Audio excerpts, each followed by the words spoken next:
প্রতিদিন একই ধরনের নাস্তা বা খাবার খেতে খেতে যদি একঘেয়েমি চলে আসে, তাহলে আজকের রেসিপিটি আপনার জন্যই। খুব সহজ কিছু উপকরণ দিয়ে এমন একটি মজার নাস্তা তৈরি করব, যা দেখতে যেমন সুন্দর, খেতেও তেমন অসাধারণ। একবার বানিয়ে পরিবারের সবাইকে খাওয়ালে ছোট বড় সবাই আনন্দ করে খাবে আর বারবার বানিয়ে দিতে বলবে। প্রথমে একটি বাটির মধ্যে ছোট বাটি মেপে 1 বাটি পরিমাণ আটা নিয়ে নিলাম। এবার এখানে দিয়ে দিচ্ছি স্বাদ অনুযায়ী লবণ। এবার দিয়ে দিব হাফ চা চামচ পরিমাণ ইস্ট। এখানে আমি আরও একটা উপকরণ দিয়েছিলাম, সেটা হচ্ছে চিনি 1 টেবিল চামচ পরিমাণ।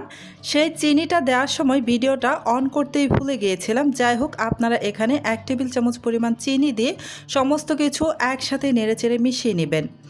এই পর্যন্ত যারা যারা আমার ভিডিওটা দেখতেছেন, প্লিজ আমার ভিডিওতে একটা লাইক দিয়ে দিবেন।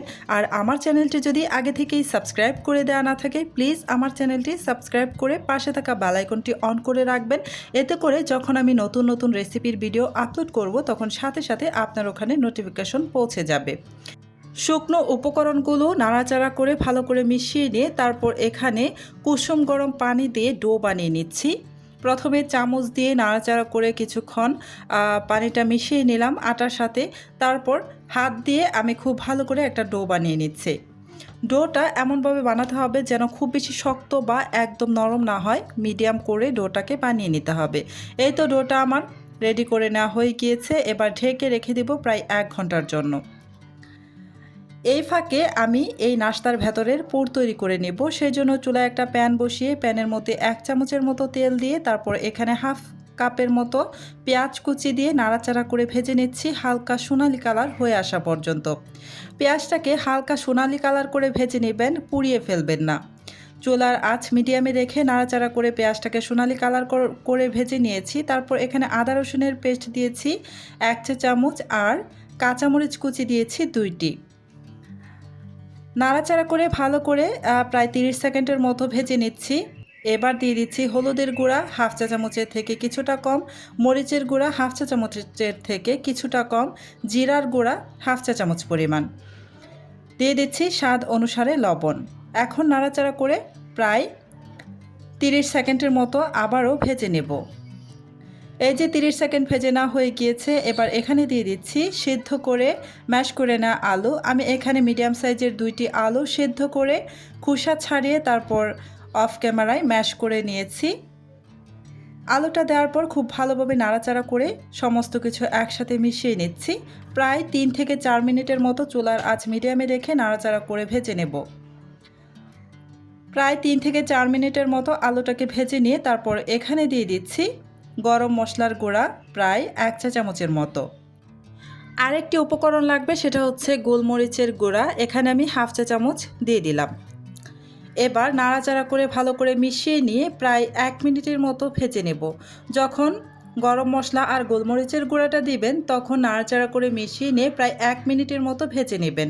এর থেকে বেশি সময় আর ভাজার দরকার নেই।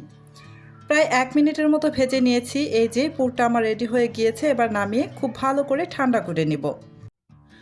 আর এদিকে যে আমি ডোটা রেডি করে রেখেছিলাম, প্রায় 1 ঘন্টার মতো আমি রেস্টে রেখেও দিয়েছিলাম। এই যে খুব ভালোভাবে কিন্তু ডোটা আমার সেট হয়ে গিয়েছে। এই ডোটাকে এবার আমি খুব ভালোভাবে কিছুক্ষণ মথে নেব। হাতের মধ্যে সামান্য একটু তেল মেখে নিয়ে তারপর ডোটাকে ভালো করে মথে নিচ্ছি। এই নাস্তাটা বানানো যতটা সহজ আর খেতে কিন্তু ভীষণই টেস্টি। আপনারা চাইলে একবার হলেও বাসায় ট্রাই করে দেখতে পারেন। আশা করছি আপনাদের বাসার ছোট থেকে বড় প্রত্যেকেই ভীষণ পছন্দ করবে। এই যে ডোটাকে আমি একটা পিঁড়ির মধ্যে নিয়ে একটু লম্বা রোলের মতো করে তারপর ছোট ছোট লেচি কেটে নিচ্ছি একটি ছুরির সাহায্যে, যেন প্রত্যেকটা লেচি একদম সমান হয়। এতে করে নাস্তাগুলো দেখতেও সবগুলো একই রকম হবে। এই যে লেচিগুলোকে আমি ছাড়িয়ে নিলাম। এবার একটি লেচি এই পিঁড়ির উপরে রেখে আর বাকি সবগুলো এই বাটির মধ্যে রেখে দিব।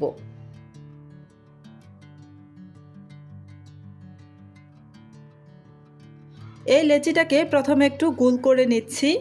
আর এই যে দেখুন পুরটাকে কিন্তু আমি খুব ভালো করে ঠান্ডা করে নিয়েছি। পুরটা অবশ্যই ঠান্ডা করে তারপর কিন্তু ব্যবহার করতে হবে। এই যে লেচিটাকে আমি এই যে হাতের সাহায্যে একটু চাপ দিয়ে ছোট্ট একটা রুটির মতো করে নিচ্ছি। এবার এর মধ্যে কিছুটা পুর দিয়ে দিচ্ছি। পুরটা দেওয়ার পর আপনারা ভিডিওতে লক্ষ্য করলেই বুঝতে পারবেন আমি কিভাবে মুখটাকে সিল করে নিলাম।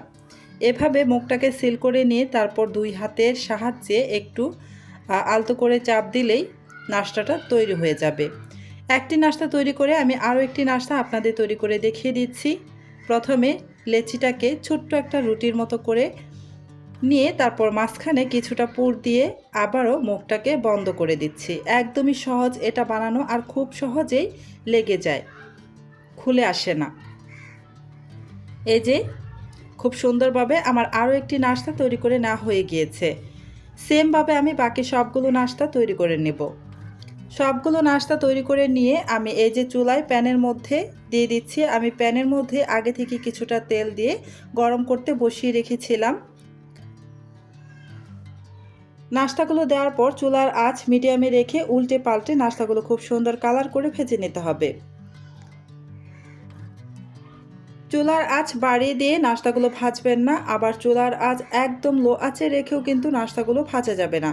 মিডিয়াম আঁচে রেখে উল্টে পাল্টে নাস্তাগুলোকে এই যে ভেজে নিয়েছি। দুই পাশেই খুব সুন্দর কালার চলে আসছে, আর নাস্তাগুলো কিন্তু খুব সুন্দরভাবে ফুলে উঠেছে। সেমভাবে আমি বাকি নাস্তাগুলোকেও ভেজে নেব। আলহামদুলিল্লাহ, খুব সহজেই তৈরি হয়ে গেল আজকের সুস্বাদু নাস্তা।